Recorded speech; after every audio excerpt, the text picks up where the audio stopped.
Hey, this is John at Security Centers Inc. in Tulsa, Oklahoma, one of the largest safe dealers in the Midwest. We're going to have a huge promo on some Sargent and Greenleaf electronic locks. We have these in stock and we can ship it directly to your door for 150 bucks. Great price, great value. The cool thing about these locks is they're going to have a MRC code that's specific to that exact lock.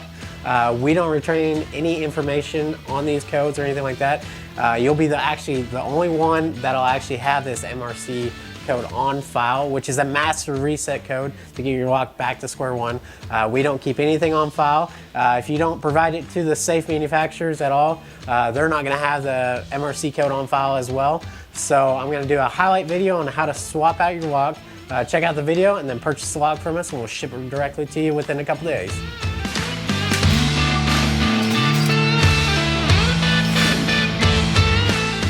All right, folks, we're gonna go over today on how to swap out your electronic lock on your gun safe.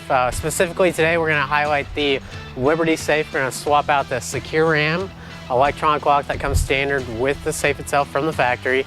We're gonna go ahead and install a Sargent and Greenleaf Spartan series electronic lock.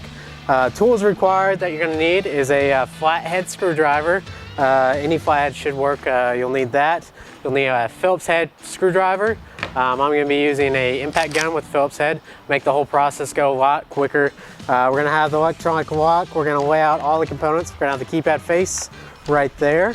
We're going to have all our key components like our screws, our bolts, our wire that's actually going to run to the exact lock body.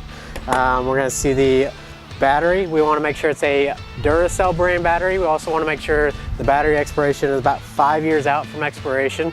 So this battery is good. We just want to make sure that battery is going to last a long time. You'll notice this black packet right here. What this is going to entail is the MRC code, which is the master reset code for this specific lock. So it's going to be a master code that goes to every single safe or any lock like that on the market. This is only specifically for this lock. Not every safe is going to have this same MRC code. That management reset code is just going to get your lock back to square one. Say if you had an incident where you changed the lock late at night and you forgot what you changed your code to, or if you had unfortunately, a death in your family and you're just trying to retrieve some valuables out of the safe without destroying the safe. So what you can do is keep this management reset code. You can't just type in this management reset code on a Sargent and Greenleaf lock. Your Secure RAM locks, they'll have a MRC code that you just type in the 6-digit MRC code and that actually physically unlocks the safe.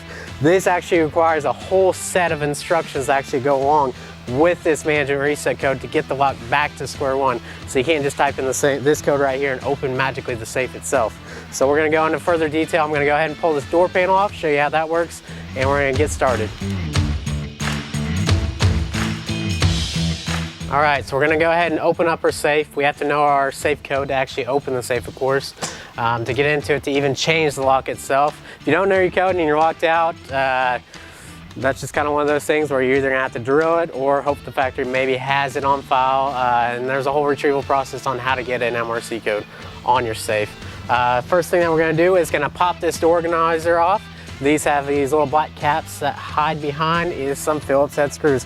We're going to pop those off. There's usually one in each corner. So this one total has 3. So we're going to go ahead and take off the door panel. We'll go back to the inner mechanism as soon as I get this off.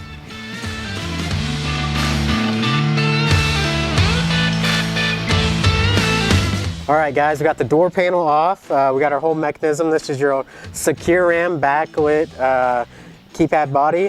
This right here is your relocker plate that holds up this relocker pin. That way, if anyone tries to punch this lock body, that pin will actually shoot down and lock up the safe completely. First thing we want to do is make sure the bolts are extended out in the lock position. We'll go ahead and remove this relocker plate. We want to make sure and keep this relocker plate as well, because we will use it on our new electronic lock on this safe itself. It happens to me every time. I always drop that relocker plate. Just one of those things bound to happen. So you're gonna have 3 screws, 1 in each corner. Pretty simple, pretty straightforward, guys. I mean, this isn't rocket science. If you're pretty, tech savvy on that side, you can just unplug it from this connector right here. There's a little pinch wire, unconnects, disconnects right there. We're gonna go ahead and open the door. You're gonna have your face plate right here. Your electronic lock's usually gonna have a trap door that drops your battery out. I usually drop that out.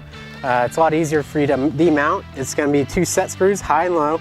Just push that up and it actually demounts and your whole wire comes through. Now we're back to square one, and now we can go ahead and install our new electronic lock on our safe. All right guys, so I laid out my screws. I got my wire that actually connects to the lock body and the keyboard on the front.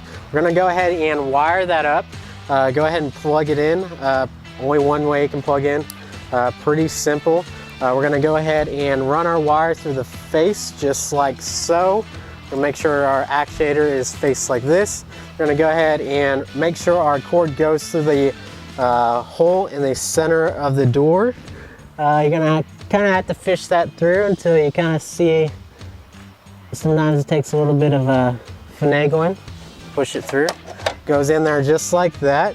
We have our bolts extended out because we have that notch and that lock body sets in there nicely. We're gonna grab our 3 big Phillips head screws like so. We're gonna go ahead and install those, 1 in each corner. I like to make them slightly snug, don't want to over tighten them just yet. I want to make sure all the screws are in place before I completely tighten them down. I usually go ahead and mount up the relocker plate. So the relocker plate that we took off our previous safe will actually mount up.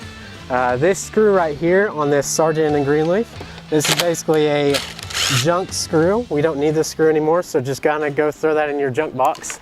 There's a hole right here, directionally, that's where your screws can go. Just poke a hole right through there. That way you can set your screw through there. We're gonna go ahead and grab our long silver screw, and then we have a small copper screw. You don't wanna get these two mixed up. This is what's gonna hold up the relocker plate on the safe itself. We're gonna go ahead and put the long screw on the right side, so the side that's not covered by the sticker, we're gonna go ahead and throw it through there. Let's go ahead and screw it in slightly, leave it loose. We're gonna go ahead and grab our brass screw. Like you can see, it's loose still. We're gonna go ahead and kind of somewhat mount it through that hole. And then you wanna make sure your relocker plate, which is actually that spring-loaded pin, you wanna pick that up and actually hold those in place at the same time as you're screwing in your brass screw. Now we can go ahead and tighten it down like so,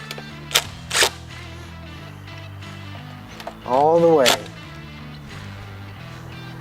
At this point, we can mount our keypad face. We got the Sargent Greenleaf keypad face, has a light built into it. We're gonna go ahead and just plug that in to the front, like so. We're gonna make sure we don't pinch any of our wires when we're mounting this up. It's gonna mount kind of sideways, and then it's gonna drop over and hang down like that. At this point, we go ahead and grab our battery. It's a 9-volt battery, our Duracell battery. Remember to check the expiration date where it's 5 years out. There's a little trap door right here on the bottom. We'll go ahead and plug it in. We got activation of the lock. And put that back in the box, like so. We're gonna type in our 6-digit code, 456 pound, and it is unlocked. It is working. Eventually it will time out and actually walk back. It'll give you some chimes here in a minute, like that. You have the light built into it. That way if it's really dark, it actually shines down on the keypad face. I like to try it 2 or 3 times, sure that the lock is working properly, and we are set. So now we just want to make sure everything is nice and tight. A relocker pin is in place. This relocker plate is not going to fall off. Make sure that's nice and tight. And we're good to go ahead and put our door panel on. And then next step is just changing our code to our own custom code.